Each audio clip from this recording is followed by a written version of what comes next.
사랑하지 않는 것보다 사랑하는 것이 선명한 겁니다. 그래서 어떤 유명한 인문학자가 얘기한 건데, 그래서 항상 내스리에 스치는 겁니다. 사랑하지 않아도 무엇인가를 줄 수 있지만 사랑하는데 아무것도 주지 않는 것은 거짓말이다. 사기를 치려고 하면 죽는 겁니다. 근데 사랑한다 하면서 난 널 사랑해, 난 널 소중히 여겨, 내게는 이것이 소중해, 내겐 이게 가치 있어 하면서도 아무것도 하지 않는 것은 거짓말입니다. 이건 거짓 사랑입니다. 어떤 헌신도 하지 않고 애달픔이 없는데 내가 주님을 사랑한다, 거짓말입니다. 죄송한 얘기지만 그런 사랑은 거짓말이고 결국은 드러날 수밖에 없는 거짓된 사랑입니다. 죄송한 표현이지만 조나단 에드워즈는 그런 사람을 두고 중생을 의심해 보라고 할 만큼 진짜 사랑한다면 사랑을 표현할 수밖에 없는 겁니다. 극단으로 들어가 미워하기까지 사랑하기도 합니다. 한없는 존재의 가벼움이라는 이 소설을 읽어보면 그런 의미가 좀 담겨져 있죠. 여러분, 사랑한다는 것은 지극히 표현되는 겁니다. 그리고 바라보는 것일 뿐만 아니라 귀 기울이는 겁니다. 제 설교가 잘 들리시죠? 예. 사랑한다는 것은 바라보는 것이고 귀 기울이는 겁니다. 그리고 삶의 소리에 귀 기울일 뿐만 아니라 내가 사랑하고 싶은 대상을 향한 관심의 귀 기울임이지, 내가 하고 싶고 내가 말하고 싶고 내가 주고 싶은 걸 주는 게 사랑이 아닙니다. 대상을 향한 진지한 관심과 듣고자 하는 귀, 그리고 바라보는 눈. 우리가 사람을 제대로 바라보고 사랑하고 귀 기울이면 결국 그 속에서 온전한 사랑의 열매를 맺을 수 있는 기회와 시간과 힘과 능력, 또한 사랑과 사랑이 이어지는 온전한 연합되는 느낌을 받을 수가 있는 겁니다. 여러분, 생각해 보면 요셉은 선명한 접촉점이 있었던 사람이에요. 오전에 말씀드린 대로 사실 요셉은 한 번도 하나님의 사랑에 대해서 심각하게 생각해 보지 않은 사람이라고 저는 생각합니다. 언제까지는? 팔리기 전까지는. 왜냐? 아버지의 사랑이 너무 커서 하나님의 사랑을 생각해 볼 빈 공간이 없었던 거죠. 그럴 이유가 없었단 말이에요. 왜냐? 하나님의 사랑을 생각하기에는 아버지의 사랑이 너무나 치밀하고 섬세하고 본능 넘어 뛰어난 사랑이라 앞에서부터 뒤에까지, 뒤에서부터 저 먼 데까지 모든 것을 잘 배려해 주신 사랑이었기 때문인 거죠. 그래서 요셉은 팔리는 즉시 아버지의 사랑에서, 그늘에서 떠난 즉시 하나님의 사랑에 대한 시선을 회복합니다. 그래서 관계의 중심이 아버지에서 하나님 아버지로 바뀌는 거죠. 그래서 우리가 신앙이라고 함은 관계의 중심이 내가 진짜 좋아하는 대상에 집착하는 것이 아니라 그 대상을 주시고 함께 하게 하시는 진짜 주인을 포함해서 그를 사랑하는 눈을 경험하는 겁니다. 하나님을 더 깊게 사랑하면 사람을 더 깊게 사랑할 수 있습니다. 신앙이 깊어질수록 사랑은 깊어지는 것이지, 사랑이 깊어질수록 사람의 사랑만 깊어지면 그 사람은 사람의 사랑밖에 할 수 없기 때문에 뭐가 나온다? 같이 한번 따라해 보겠습니다. 한계가 나와요. 여러분, 사실 오늘 이 시간에 뭐 시작 10분도 안 했지만 잠이 올까요, 안 올까요? 와요. 맞아요. 저 주무셔도 됩니다. 괜찮아요. 뭐 제가 뭘 어떻게 하겠습니까? 오신 것만 해도 감사한데. 여러분, 요셉이 총리가 된 후에, 여러분들 좀 스쳐 지나가는 성경이지만 사실 굉장한 성경 구절이 있어요. 여러분, 요셉의 총리가 된 후에 요셉을 설명하는 한 단어가 있습니다. 자막은 필요 없어서 제가 읽어드릴게요. 창세기 41장 46절에 보면 요셉이 애굽 왕 바로 앞에 설 때에 30세라. 그가 바로 앞을 떠나 애굽 온 땅을 뭐한다? 순찰하니. 이 순찰이라는 단어에 굉장히 중요해요. 이게 뭐냐 하면 그가 총리가 되고 하나님의 꿈을 이루고 이제 드디어 하나님이 어떻게 자신을 쓰고자 하는 것에 대한 제2막이 펼쳐집니다.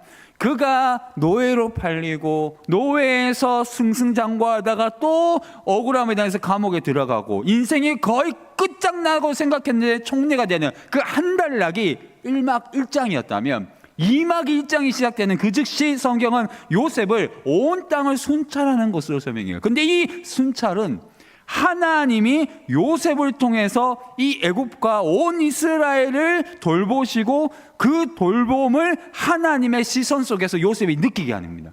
이게 뭐냐 하면 예전에는 요셉이 자기 인생에서만 궁극적으로 하나님이 내 인생을 돌보고 계신다는 것에 대해서 계속해서 1막 1장에서 훈련을 하고 꿈이 이루어진 즉시 그는 뭘 느낄까요? 그 꿈의 단위수가 더 크다는 것을 느낍니다. 아, 나만 구원하기 위해서 나를 총리로 만들기 위해서 꿈을 꾸게 하신 것이 아니라 이 세상을 하나님의 시선으로 나를 순찰하시고 나를 돌보신 하나님의 시선이 이제는 이 세상과 나의 가족과 어떻게 하시든지 하나님의 뜻과 계획을 이루기 위한 꿈을 위하여 나를 연단하시고 다시금 새롭게 사용하신다는 것을 경험하게 하는 거죠.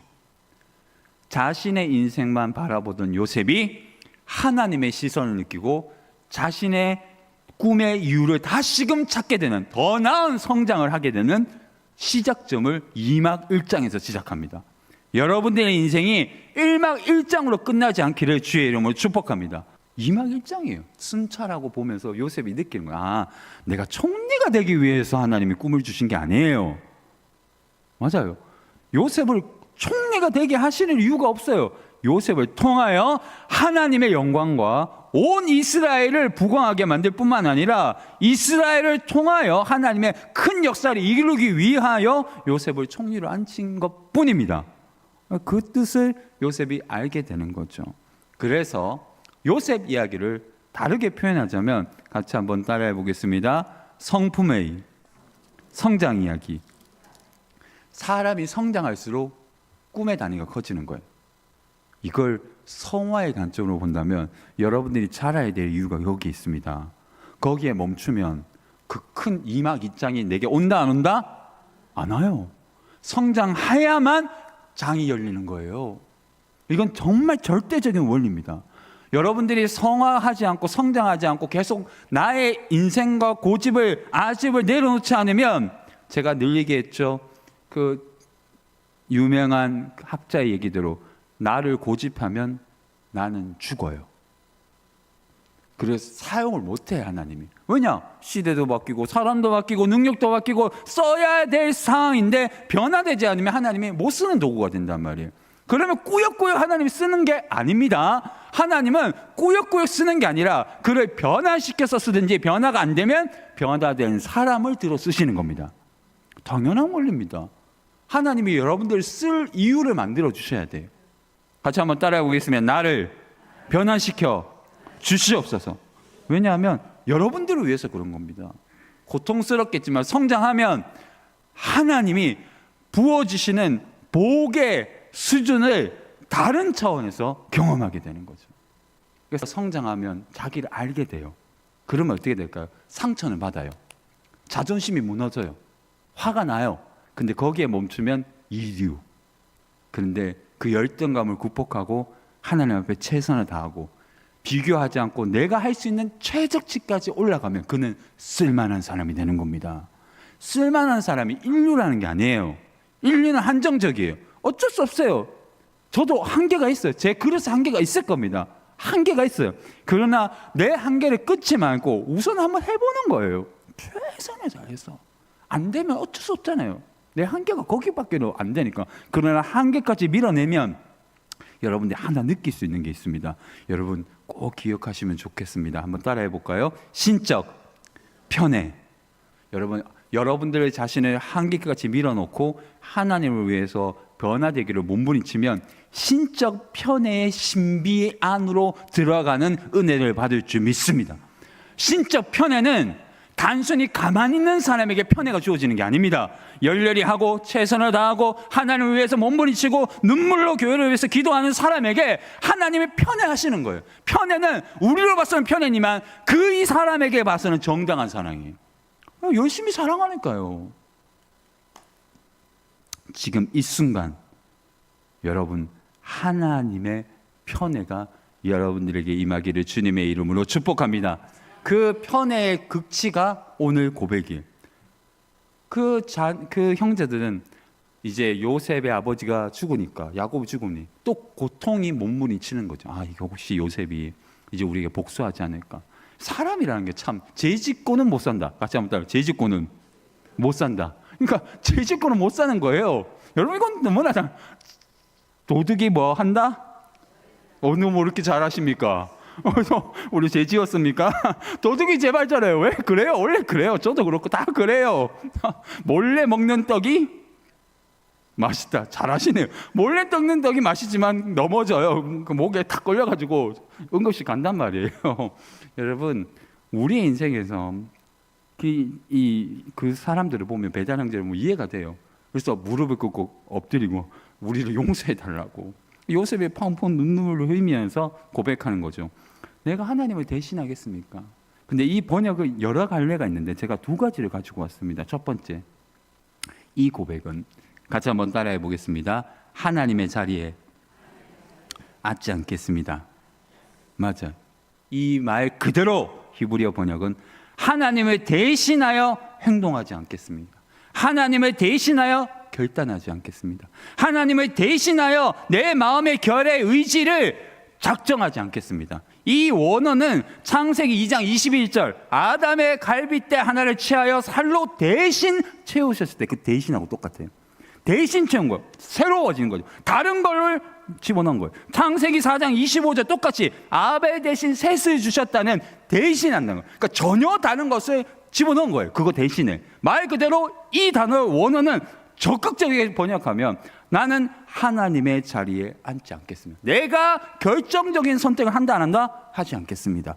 그 방식이 뭘까요? 우리로 목회적으로 봤을 때는 같이 한번 따라해 보겠습니다. 기도. 맞아요.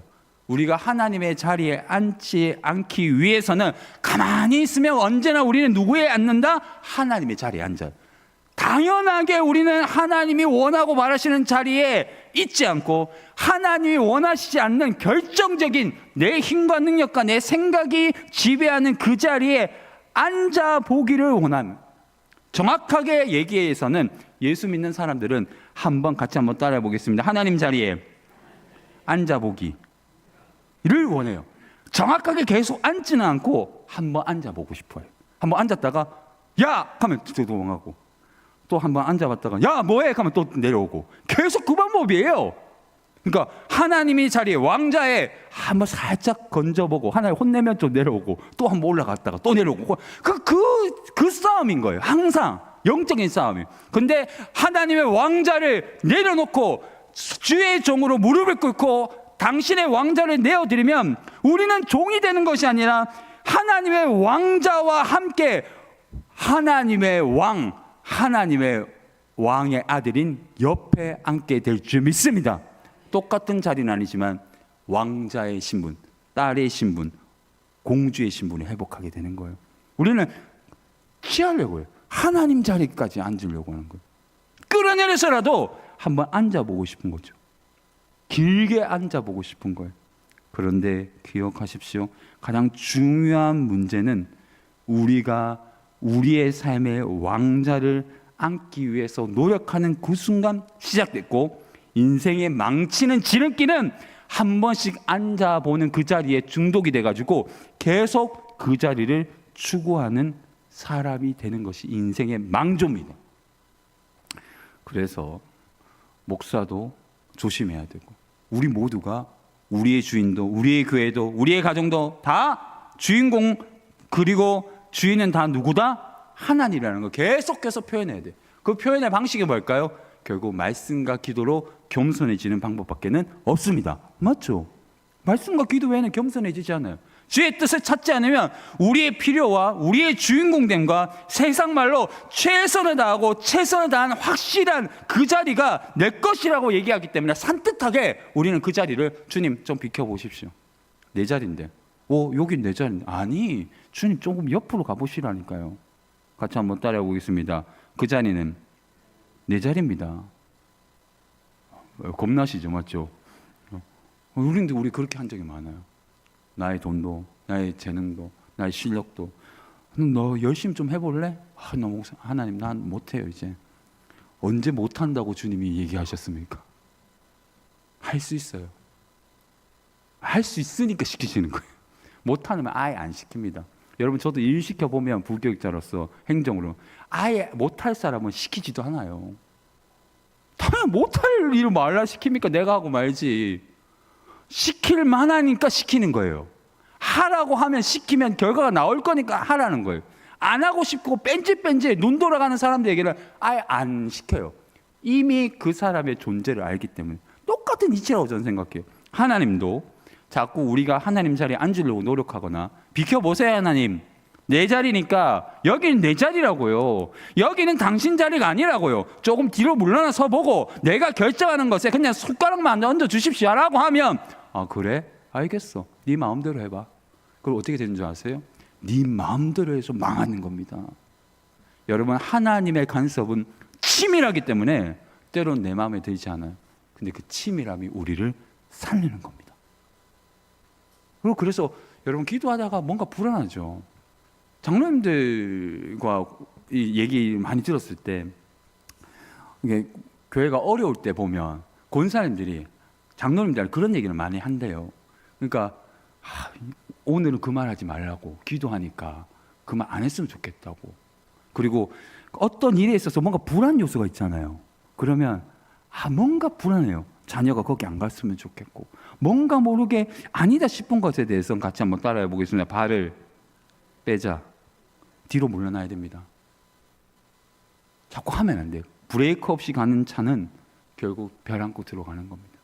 그러니까 우리가 조심할 필요가 있어요. 영적인 일은 항상 조심해야 됩니다.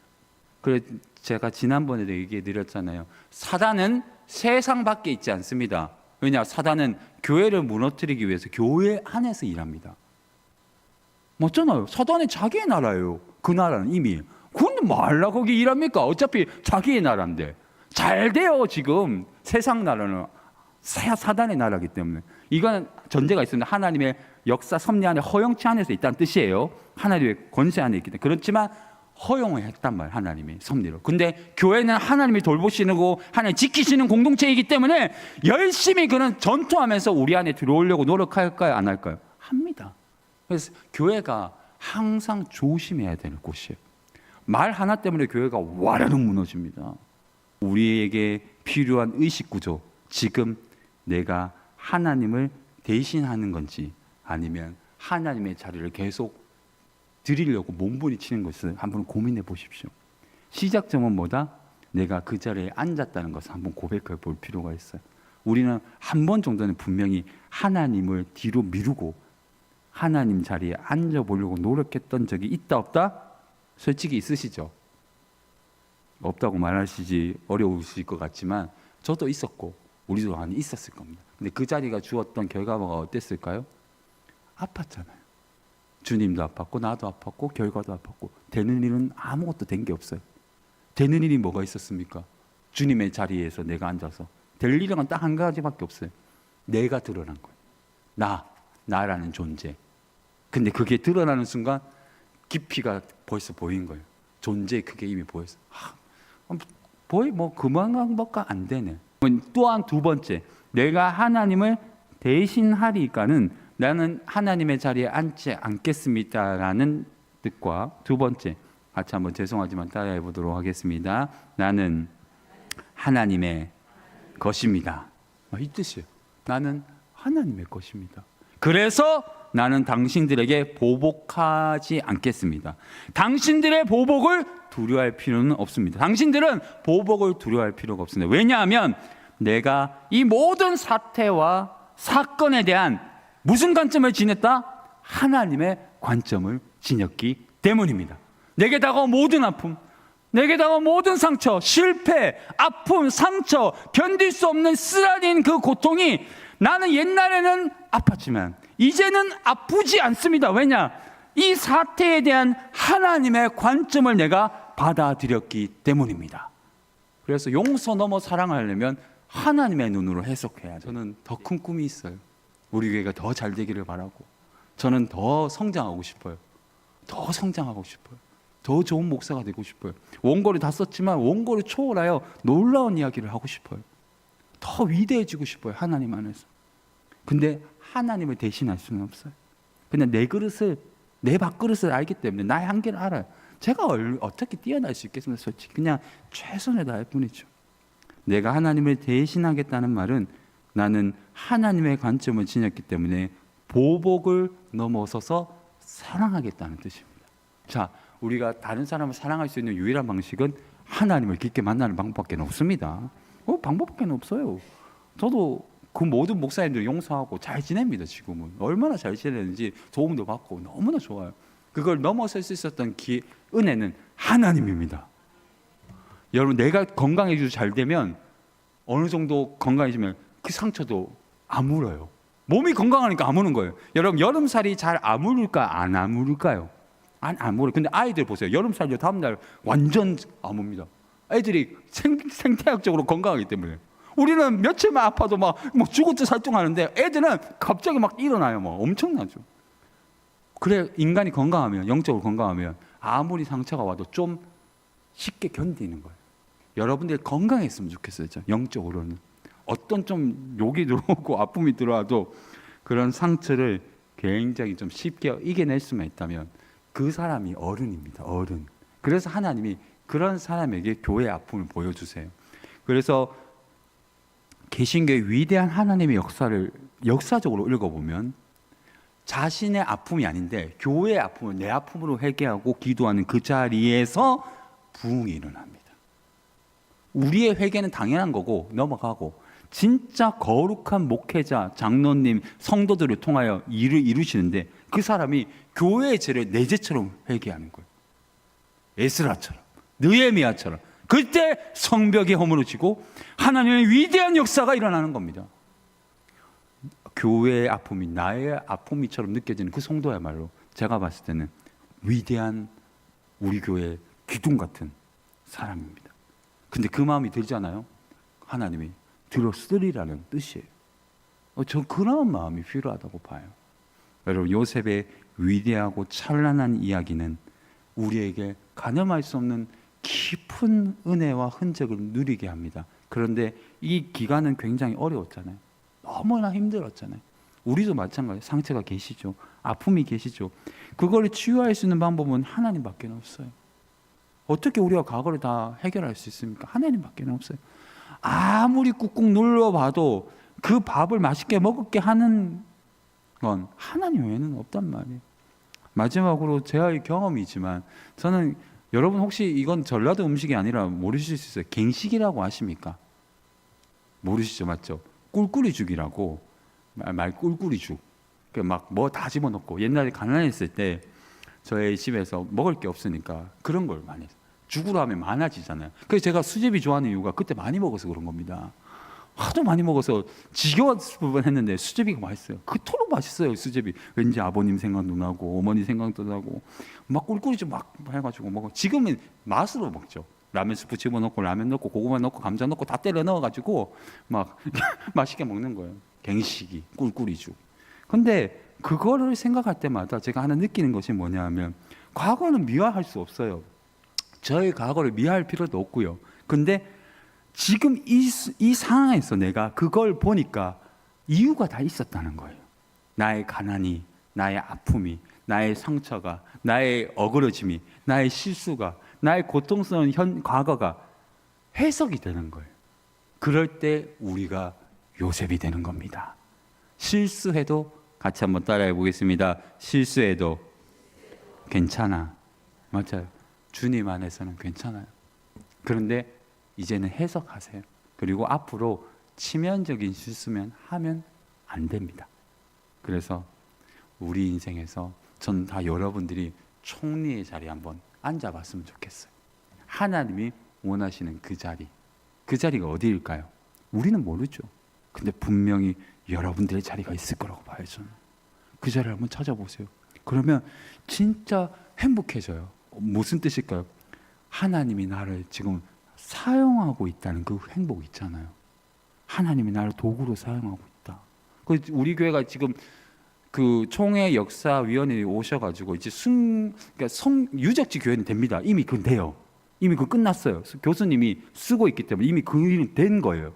언젠가 되고 빨리 될 겁니다. 근데 순교자 3분 등재하는 거, 양용환 목사님, 이선영 목사님, 정관백 전도사님, 이 3분은 서류가 많이 필요해서 노력하고 있는데 기도 많이. 그러면 우리는 전무후무한 유적지 교회도 되고 순교자 3명도 바로 등재가 되는 유일무이한 교회가 돼요. 앞으로 연구해 보면 더 많은 순교자가 나올 수 있어요. 그게 무슨 의미일까요, 목사님? 의미가 있죠. 역사의 가치를 드러내는 거. 이토록 위대한 교회가 우리나라에서 20손가락에 드는 132년의 교회, 전라북도 전라남도에서는 유일한 1등이 되는 교회. 1등이 중요한 건 아니지만 역사적으로 그렇다는 뜻입니다. 그만큼 위대한 교회의 역사가 아직까지 묻혀있다는 것은 굉장한 우리의 아픔이었어요. 근데 이게 드러나고 있습니다. 하나님이 역사를 하고 계시는 거죠. 바로 여기에 우리의 우선은 넘어야 할 턱이 있는 겁니다. 여기에는 거침없이 나아가야 돼요. 그리고 하나님의 꿈이 계시다면 또 다른 꿈을 꾸면서 우리가 지향할 바 위대한 역사를 일구고 함께 좋은 날들을 보기를 주님의 이름으로 축복합니다.